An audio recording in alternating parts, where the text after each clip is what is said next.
Good afternoon, everyone. I'm going to quickly turn on the closed captions here, make sure everybody has accessibility. Bear with me. All right, folks should now start seeing the closed captions. And welcome. Welcome to our first session of our individual and organizational vicarious trauma webinar series. I'm very excited to bring this to you along with the Office of Crime Training, Office for Victims of Crime Training and Technical Assistance Center. Sorry, I'm just so excited. I'm excited to bring this to you along with that wonderful organization because this is a topic that is really important for us to talk about, not just on the individual level, but also on that organizational level. For folks that are on, the first week in May was Lawyer Wellness Week. As I always say in my trainings, 1 week is not enough. 1 month is not enough. 1 year is not enough. So this webinar series is taking that conversation of wellness and really taking care of yourself as an advocate and stretching it out throughout the month of May in honor of Lawyer Wellness. So I'll back up and introduce myself for those who don't know me, although I know most of you do. My name is Alexis Alvarez, and I'm the Director of Statewide Training at Florida Legal Services. And today, in order to talk about this important topic, we have our speaker, Angela Downs. And I'm going to go and introduce Angela in just a few minutes. But before I do that, I'm going to give you a little bit of housekeeping as always. First and foremost, this is being recorded. A copy of the recording will be sent to you via Zoom 24 hours after the event. If it doesn't hit your inbox, you can always reach out to me directly. Second piece of housekeeping announcements involves questions and answers. This is a topic, you might feel shy about. It's hard to talk about our vicarious trauma. It's hard to admit when we are struggling or you see struggle and how to process it. So we know that this might be tough to comment on or get involved in, but we want to encourage you because your thoughts, your opinions, your feelings are extremely important in this conversation. So if you have any questions, you want to, talk about anything that comes up, please feel free to put that information in the chat or the Q&A. We will do our best to address everything at the end. And the last piece of housekeeping announcements, CLE, as always, our important CLE credits. This entire webinar series was approved for 5 General CLE credits. Now, per the Florida Bar, that CLE code is not to be provided until the final session because it spans for the entire series. So I will provide that CLE code at the end of the final session, as always, and that's on May 31st. And as always, if you miss it or you can't make that session, 1, you're going to get the recording, so don't worry, but 2, you can always reach out to me directly and I will provide you with that information. Now, if that was clear as mud, please feel free to reach out to me via email or phone. You know I'm always here for you all. And so with that being said, I'm just going to go directly into the introduction of our wonderful speaker here today, Angela Downs. Angela Downs is an attorney and professor of practice and assistant director of experiential education at the University of North Texas College of Law. She is a former senior program attorney with the Vera Institute of Justice, previously served as a prosecutor for the Dallas County District Attorney's Office in Texas, and was the attorney for court programs at the National Organization of Mothers Against Drunk Driving. In 2008, Ms. Downs was appointed by the governor to serve on the Texas State Board of Examiners of Psychologists. Ms. Downs is concerned with the most vulnerable persons and provides training, policy expertise, and technical assistance to nonprofit agencies on various important topics to improve the justice system and empower advocates like yourself. And with that being said, I'm so excited to be here with you, Angela. Thank you so much for talking to us about this important topic. And I will stop speaking and offer the floor to you. Oh, thank you so much, Alexis. I really want to thank Alexis, Nicole, and everyone at Florida Legal Services for the very kind invitation to talk to you about vicarious trauma. It is a topic of which I am extremely passionate, and we have a lot to talk about.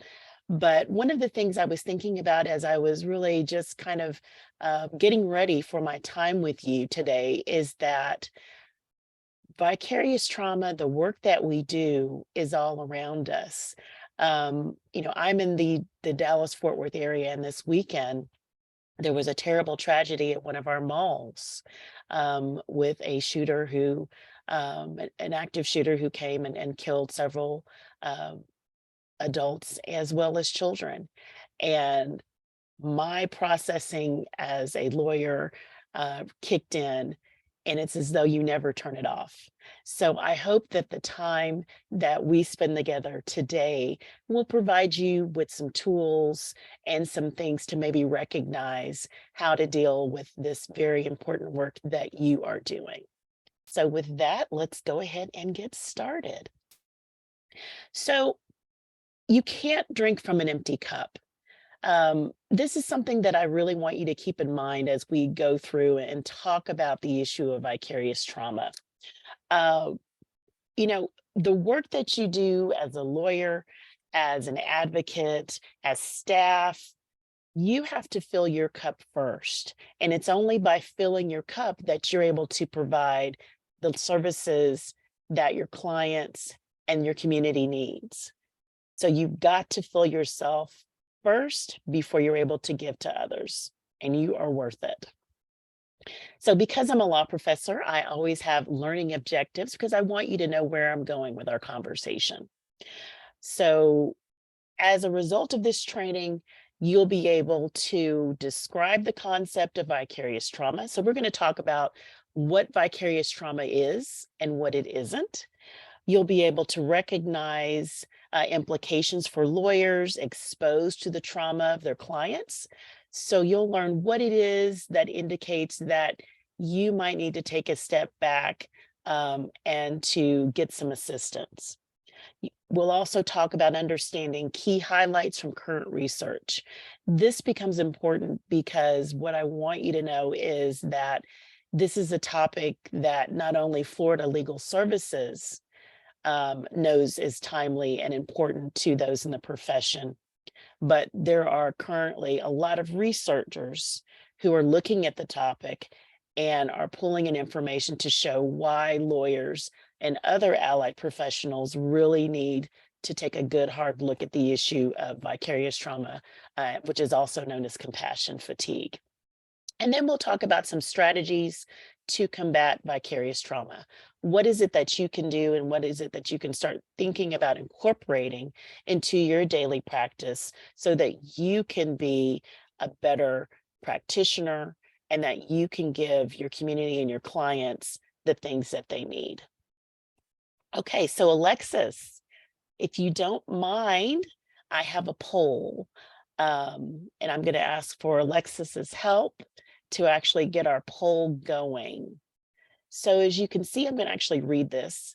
Have you become aware of any health and well-being issues as a lawyer, advocate, or administrative staff? And you can select all that apply. So I see that people are making their selections now. And we will end Yeah, the you poll can let here me in know. just a minute. Yeah, absolutely. Let's give folks just a few more seconds and see if we can get our numbers up.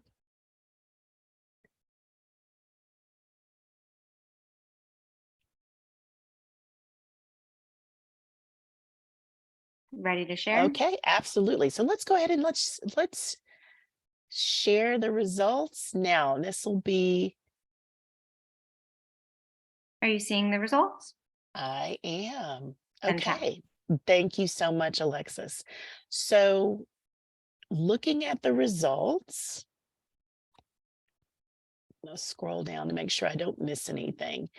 It looks like irritability and is at 24%. But the highest indicator was increased stress and anxiety. Also, drinking more than usual, some drug use, insomnia, interpersonal conflicts, other. And then we had 7% who had no identified struggle. So these are folks who are already tapped into vicarious trauma and are doing things to make sure that they're right on track. So for folks that indicated insomnia, irritability, and increased stress, That is normal. That is absolutely normal. And we're going to talk about that. But I wanted you to have a gauge to see that you really aren't alone. And that's one of the takeaways that I really want you to think about during our time together. You are not alone. There are a lot of folks that you may not even know about who are struggling with a lot of the same things that you are. Would you like me to remove the results? Oh, yes, please. Thank you. Perfect. Okay. So, what is vicarious trauma? Vicarious trauma is an occupational challenge for people working and volunteering in the fields of victim services, law enforcement, the law, emergency medical services, fire services, and other allied professions. Other allied professions, sometimes indicated as sexual assault nurse examiners, the medical profession, judges are also included as other allied professions. And these challenges arise due to their continuous exposure to victims of trauma and violence. And this work-related trauma uh, can occur from exposure to experience such as listening to individual clients recount their victimization, looking at videos of crime scenes or exploited children, reviewing case files, hearing about or responding to the aftermath of violence or other traumatic incidents, even preparing for trial, doing client interviews. So there are so many things that can really impact what you're seeing. What I do also want you to recognize is that vicarious trauma is actually listed, it's found in the DSM, which is the diagnosis manual that psychiatrists use as they are identifying conditions. So it's considered a medical condition under PTSD. So it is something that can be diagnosed. Also want you to know that vicarious trauma is different from burnout. And sometimes those terms are used interchangeably. Now, what I want you to recognize the difference between vicarious trauma and burnout is that burnout is not a medical condition. It's not something that you could go to the DSM-5 and look up and find it there. It's more related to a special type of work-related stress. It's a state of physical or emotional exhaustion that also involves a sense of reduced accomplishment and loss of personal identity. One of the big distinguishers with burnout between vicarious trauma is that when one is burned out, a lot of times you can, as I say, change the scenery. You can take a step back, maybe do something else, and come back and become recharged and re-energized. So sometimes taking a step back from the work, doing something else can actually be enough for you to get back and to do the work. And we know that we are so passionate about this work, but it does take a toll on us. I know in my capacity as a prosecutor, as I was supervising, I had prosecutors who I recognized needed to take a break from the cases that we were doing. And we were doing domestic violence cases. So we needed to take a break from domestic violence and human trafficking. So I actually talked to them about being referred to another section in our office. And after they had that break to another section and got to work on a different type of case, they most likely were ready and able to come back and start working on what their true passions were, and those were those domestic violence and human trafficking cases. So I want to talk to you about the research. And as I said, it's important to know that there is research that is out that's really started to look at this issue. So this is research that the American Bar Association actually put out and sponsored. Um, Recently it was called Stress, Drink, and Leave, an examination of gender-specific risk factors for mental health problems and attrition among licensed attorneys. It's a 2021 study, and what's so fascinating is as we were kind of working our way through COVID, there was kind of the quiet quitting that we heard about as, people decided that they were going to leave the profession. And so one of the other after effects with quiet quitting was an increase in alcoholism and drinking. And so the survey screened men and women and found that 55.9% of women and 34% of men, or I'm sorry, and 30, I apologize, 55.9% of women had been screened positive for risky drinking, and 34% of those women were found to have been screened for hazardous drinking. Drinking increased overall during the pandemic. I mean, I know we found that where you were actually going to a bar, perhaps before the pandemic, when you could not do that, it's 5 o'clock somewhere became a little bit earlier, and people were drinking a little bit more because of the isolation.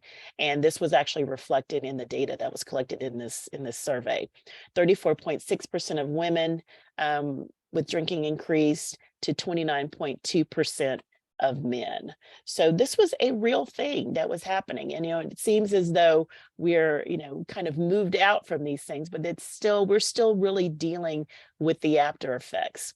So I wanted you, since we're talking about risky drinking, I really wanted you to have a gauge to know what that is. So for men, risky drinking is 5 drinks per occasion. For women, it's 4 drinks per occasion.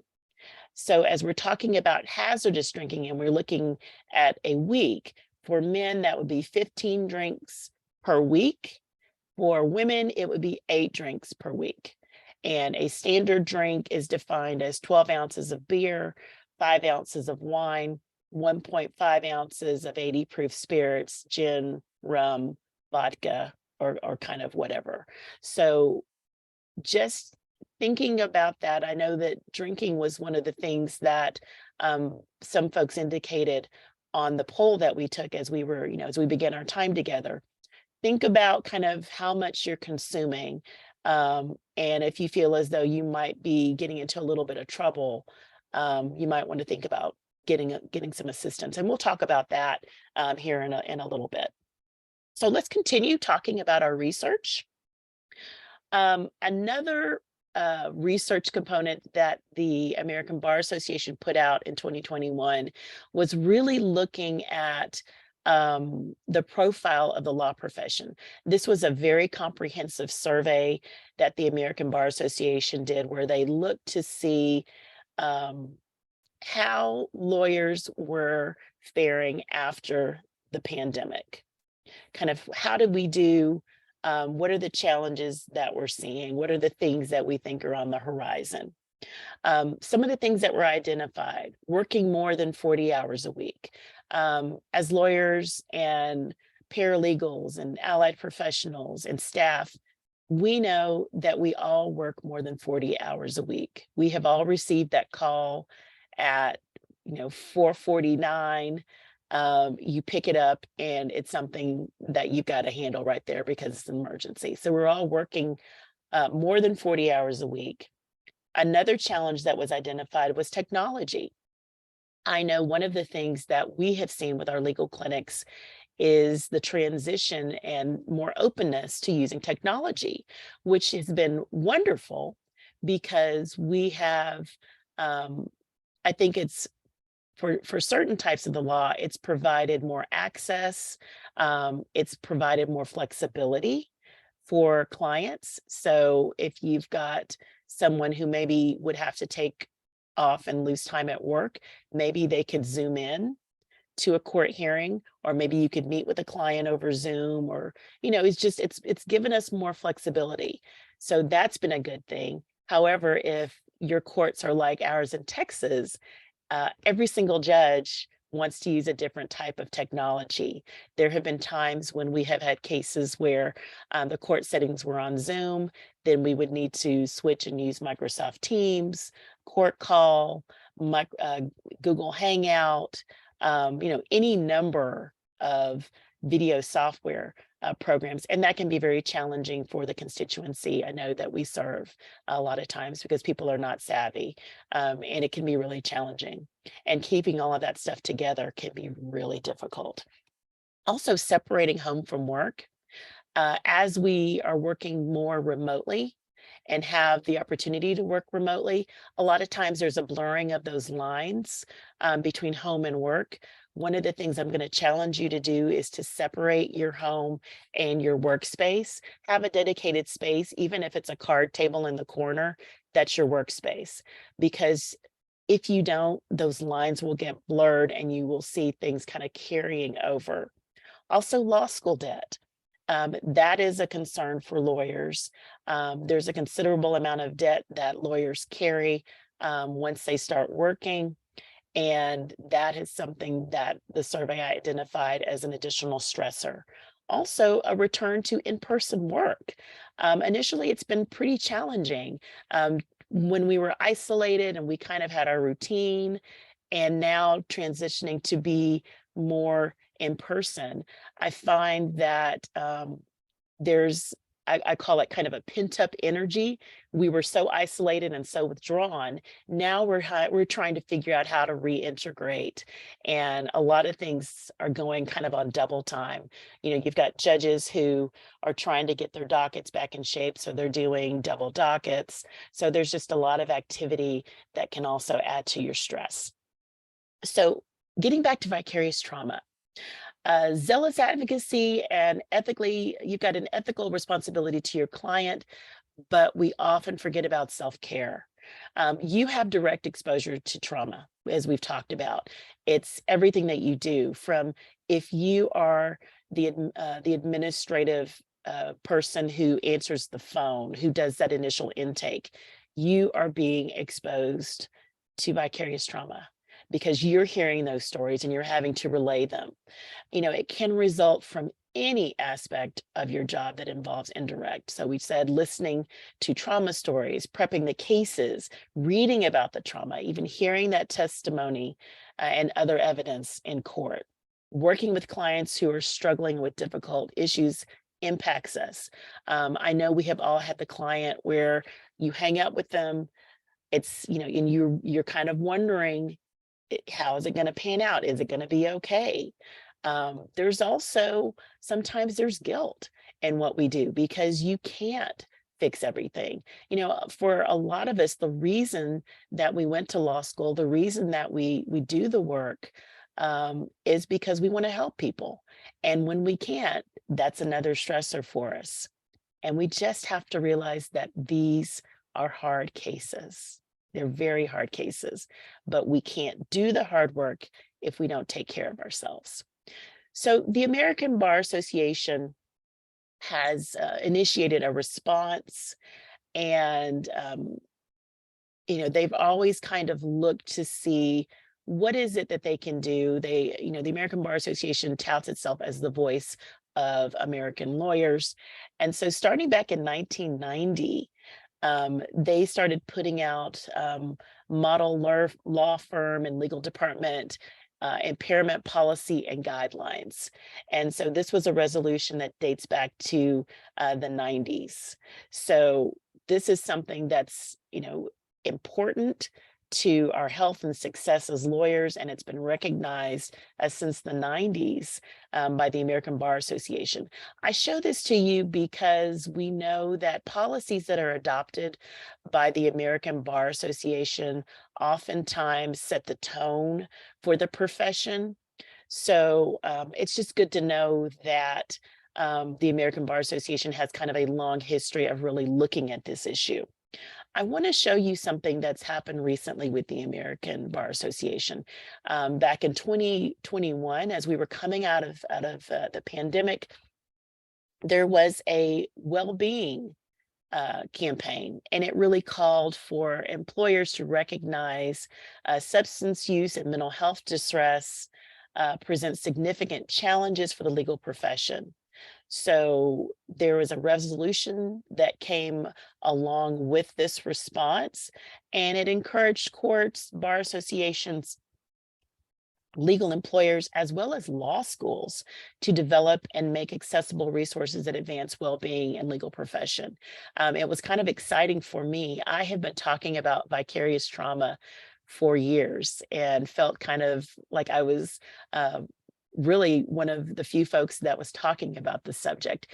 And I've been talking about the subject with my law students, and actually really try to incorporate things into the classroom, into my lectures that really assist them, because the research shows that not only we all know that law school is very stressful, but they are dealing with a lot of the same issues that practitioners are once they are licensed. So the ABA Journal has done significant work really looking at the issue. These are some of the articles and covers that have come out here within the past couple of years. These are all like 2022, 2021 covers, really looking at the issue.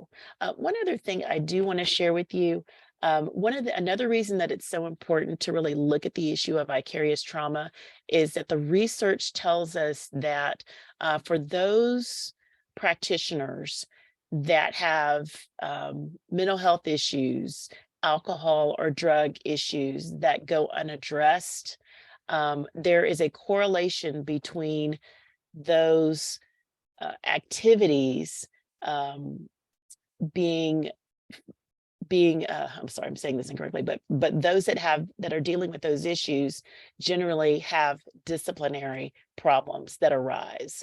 And a lot of folks that have disciplinary cases before state disciplinary boards have not dealt with mental health issues, drug issues, drinking issues, other stressors in their lives, and then find themselves in front of their state licensing boards. And you really don't want to get to that point, is what I'm saying. So that's another reason that it's so important for us to really talk and think about this issue.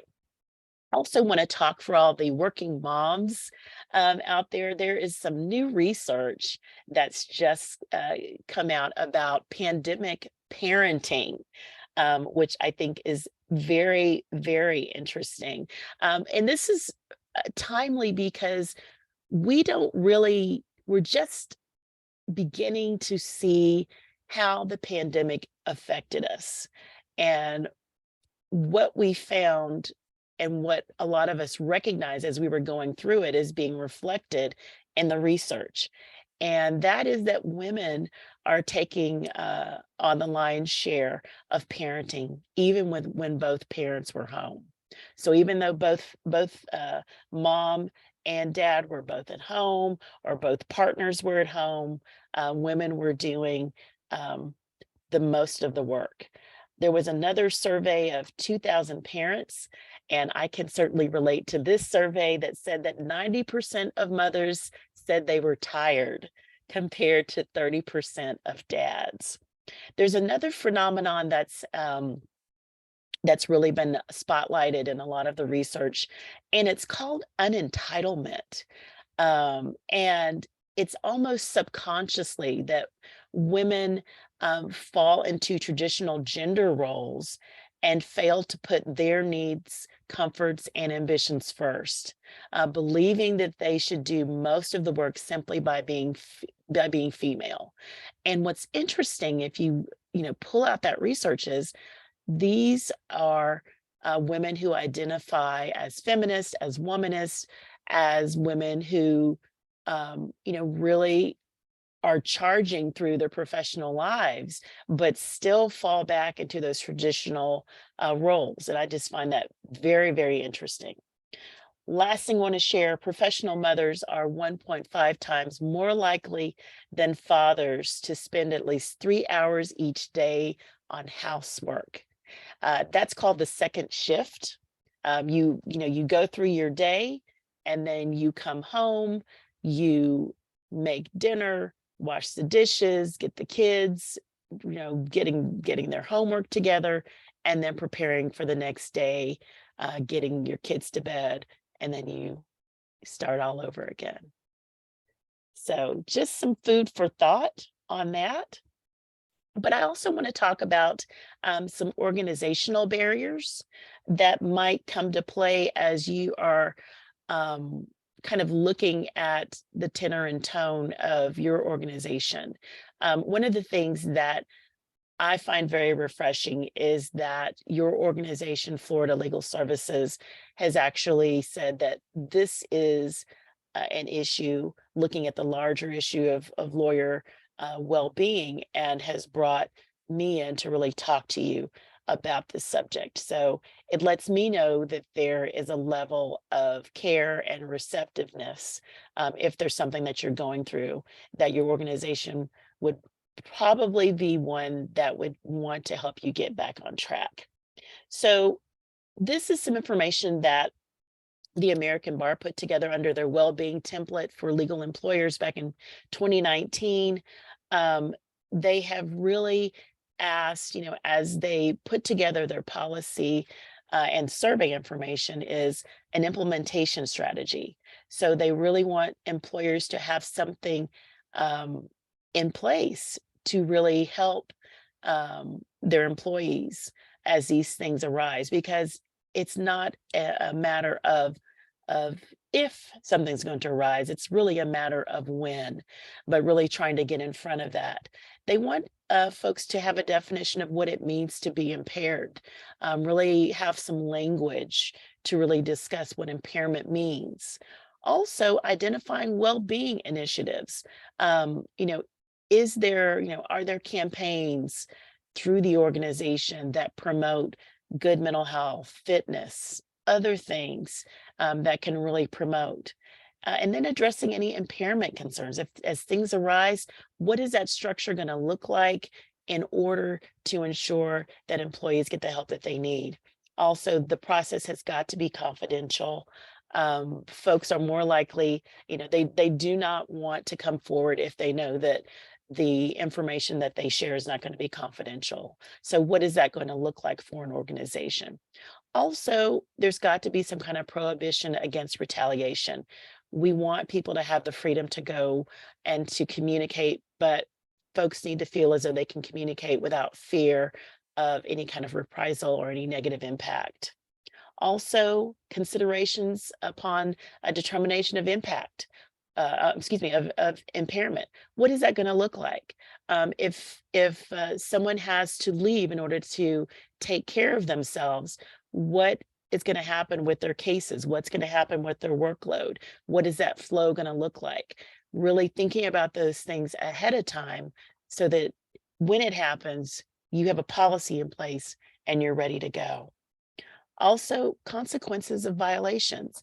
When folks come back, if they still are not at a place where they are able to provide the level of services, or they violate whatever the policy that's been put in place, what are going to be the consequences for that? And then any other laws that might need to be addressed. But it's really something that we're encouraging all organizations to really take a good hard look and to really get in front of this so that they are prepared, and that so that their employees know what the expectation is. Employers know what the expectation is, that communication is so key, so that you can have a very healthy organization. Other barriers, stigmas, consequences of openness. We said that you've got to feel as though you can share in a safe environment and that it's going to be confidential. One of the things that I think about with our profession, we're a helping profession, but there also is a level of stoicism And there is a level of, wanting to be a Superman or a Superwoman and to not show weakness. And it can be really challenging to say, hey, I need to take a step back. I need to just regroup. And so, and it's not just our profession. I've got some statistics here that show that it's, police, it's victim services. Victim services professionals face a martyr culture where they feel as though they need to take everything on, and it's just not healthy. Firefighters also are another group that's been identified in research. So we've really got to turn this around to ensure that some of the stigmas, some of the other culture things that are out there don't uh, lend itself to making sure that we have a healthy environment for everyone.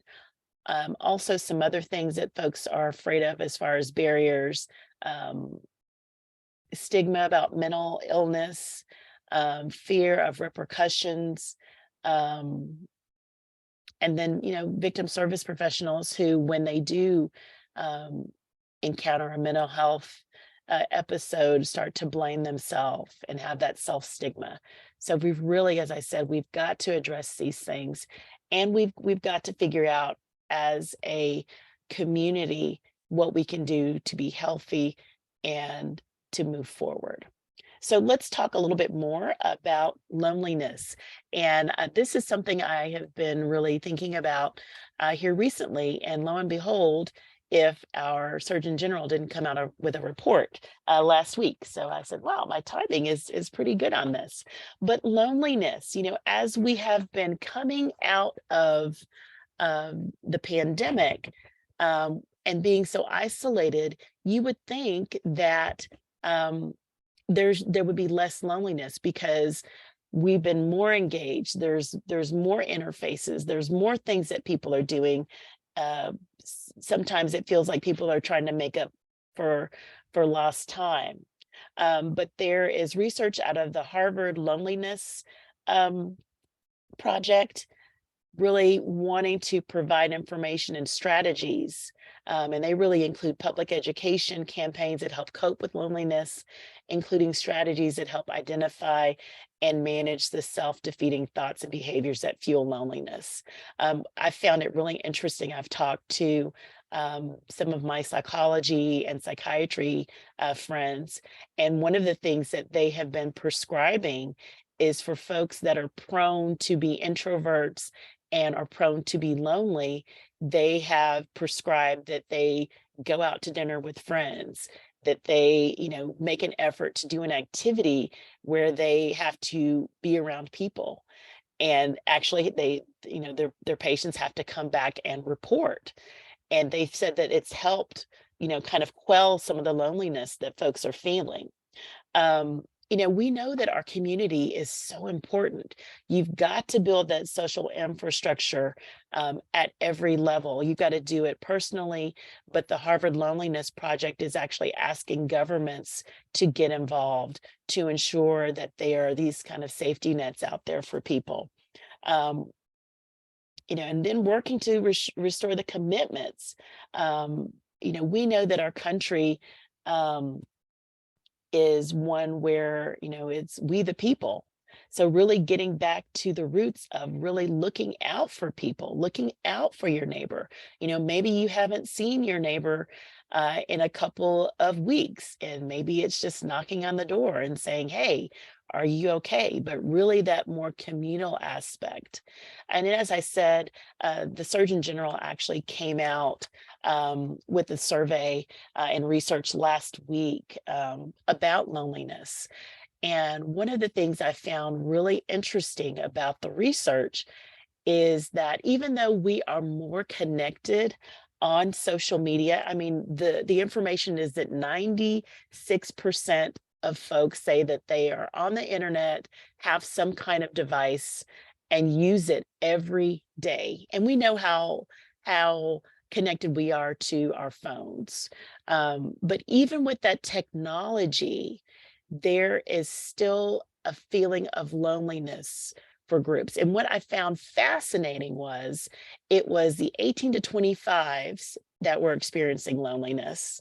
And I think maybe some of that had to do with these were folks that had graduated from high school during the pandemic, or maybe they were the start of college, sheltering at home during the pandemic, and also our elderly population, so 65 and over, were experiencing loneliness.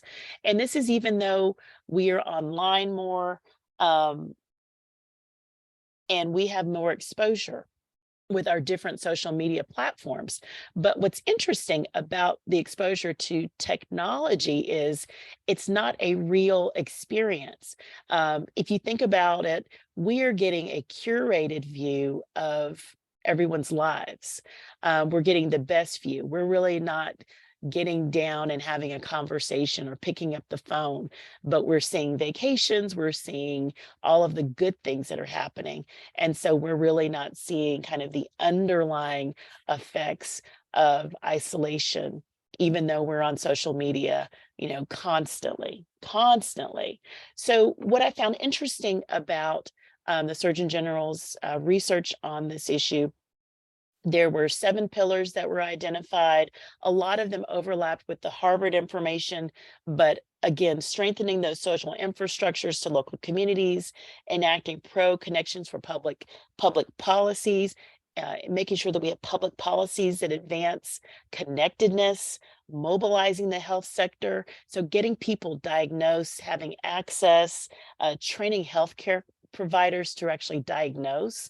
As I talked about my psychology and psychiatry colleagues who were really looking and taking note of loneliness, reforming our digital environments, requiring really data transparency, getting those safety standards in place. How much are our kids being exposed to social media? What are they looking at? And then deepening our knowledge. We've got to do more research on this issue because we know that we have a population who is getting older. And so this is a problem that's going to continue to grow. And then again, you've really got to have that village. You've got to have that connective tissue of folks. You've got to put your tribe together of folks who you can count on, that you can connect on, and that can just be a sounding board for you when you need them. And then if you get to a point where you need professional assistance, having the resources available and really knowing where to go to get that help. So let's talk a little bit. We've talked about being online, but I want to talk about Zoom fatigue. Because we are all, as the technology piece has opened up for us, we are all on technology more. We're doing more Zoom calls, but I want to talk to you about a few things that you can do during your day, because I know we're all on Zoom and other video conferencing platforms a lot. Don't multitask during the calls. It is easy to turn your camera off and to do some other things while you're listening. The research says that makes the experience more draining and takes more energy. So if you can turn your camera on, if you don't want to turn your camera on, at least spotlight and use that speaker view. That'll help you to stay focused. So that's something that you can do that can really energize you.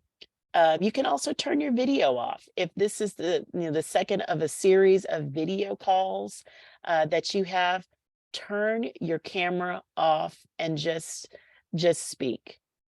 Just have your microphone on. Also, go old school. Try a conference call instead. I have said, hey, you know what? Let's do a conference call instead of doing a Zoom call, and people are, pleasantly surprised that we can kind of go old school with things. Make sure that you're taking breaks, stepping away from your workspace, going outside. I like to just schedule 10 minutes for me to just walk around the block in the morning and 10 minutes in the afternoon, so I can get out, get some fresh air, clear my head. Also, try to avoid scheduling back-to-back meetings. Your brain, your body needs a moment to rest and recharge in between events. And if you've got things back to back, you're not being kind to yourself and you're not letting yourself have a moment to really decompress and also to take in what is, the experience that you've just had. So be nice to yourself. Also, make sure your workspace feels different than your relaxing space. I talked about that earlier, but if you can have a space where you can close a door, kind of as your workspace, and you know that when that door is closed, you are leaving whatever the work stuff is in that room. Also, make sure you're not working on your bed because you really want to make sure that that space is dedicated for that purpose, which is sleep. Okay, so let's talk about embracing self-care.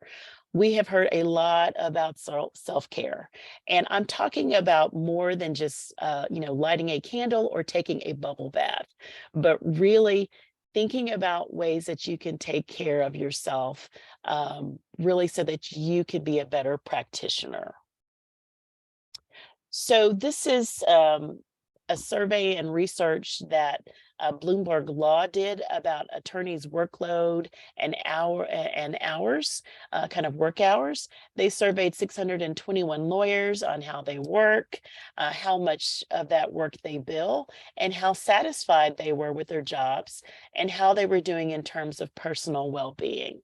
So I want you, as you can see, that it was kind of, in the past quarter, for Q4, 35% said they were not impacted, but you had a close 32% who said that it was slightly worsened, with the 16% that said it was slightly improved, and then 15% who said that it was slightly worsened, and then the 3% that was significantly improved.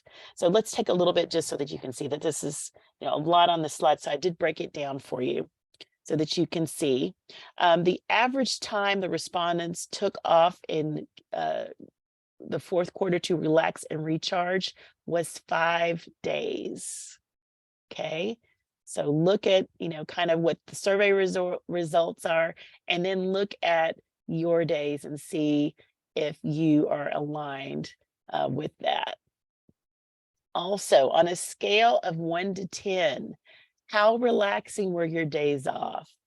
And as you can see, it ranged from, not at all to extremely, kind of with the middle being kind of a 7 with the relaxing of the days off.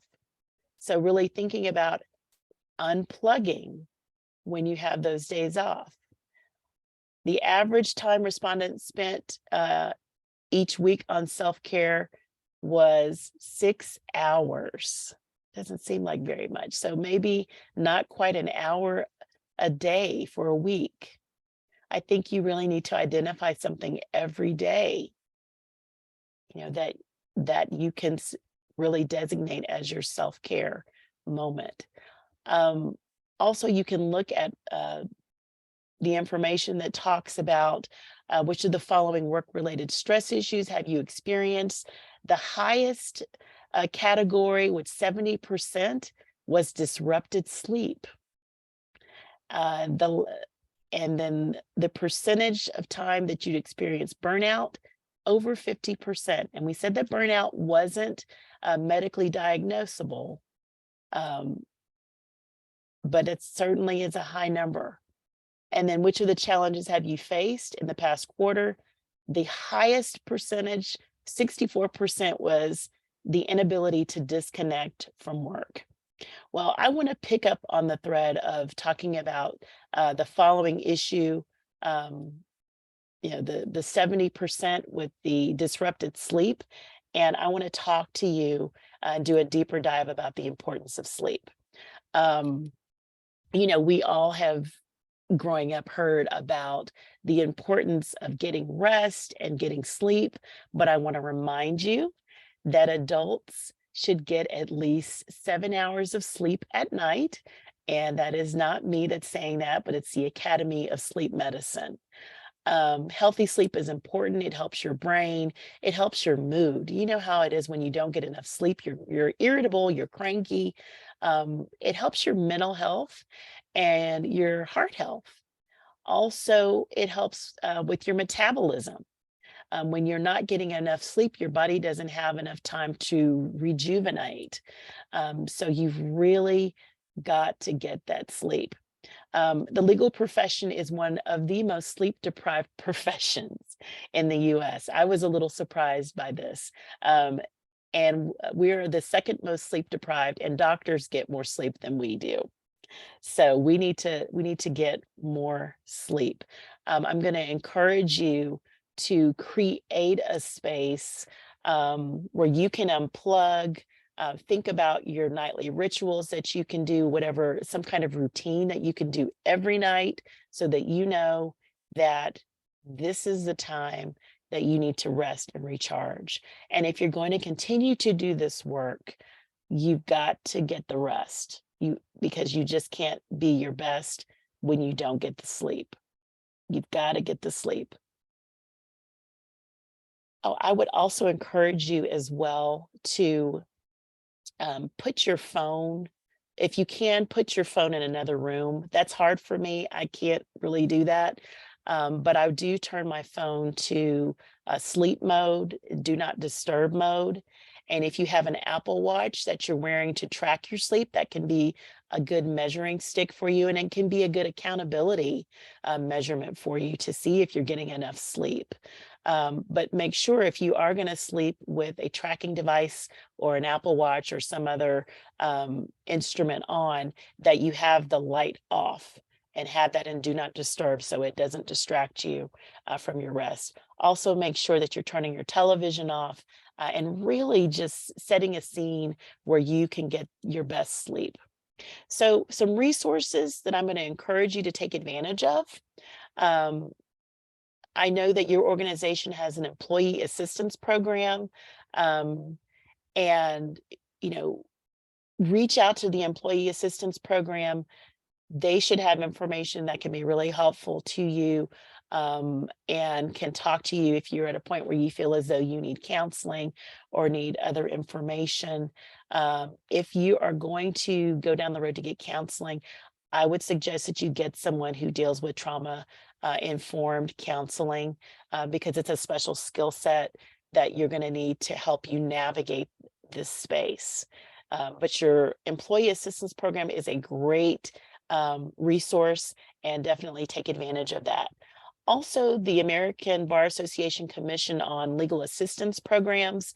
There's an entire commission through the American Bar Association that's focused on helping folks in the legal profession.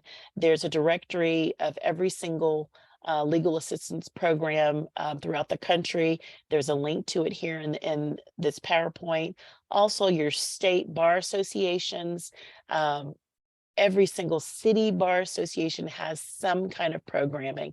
I was delighted to hear that there's a wellness campaign in Florida for lawyers. I think that's fantastic.